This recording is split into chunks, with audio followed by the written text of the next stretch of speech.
Si è chiusa con numeri da record la partecipazione della Sardegna alla 32esima edizione del Salone Internazionale del Libro di Torino. Sono stati oltre 250.000 le presenze nello stand allestito dalla Regione in occasione della grande kermesse dedicata all'editoria, una partecipazione che ha superato i numeri delle passate edizioni e che ha avuto come filo conduttore lo slogan "Leggere l'isola e il mondo". Tra i libri presentati nel corso del Salone, uno dedicato al mito della Brigata Sassari, il volume a fumetti ideato da Beppi Vigna con illustrazioni di Gildo Azzori per le edizioni grafiche Ghini, utilizza un linguaggio moderno per descrivere le imprese compiute un secolo fa dai Sassarini nel primo conflitto mondiale.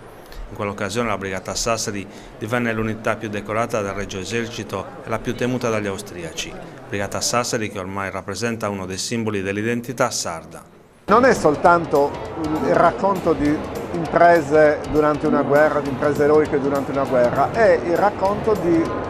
un momento di passaggio nella consapevolezza dei sardi di avere una propria identità, un'identità perduta nel corso della storia, perché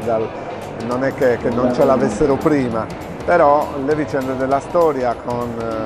secoli di feudalesimo, vicende che hanno visto la Sardegna sempre al centro di manovre di nazioni straniere, avevano in qualche modo fatto perdere, insomma. La scelta narrativa del fumetto è perché il fumetto è uno straordinario mezzo per raccontare storie.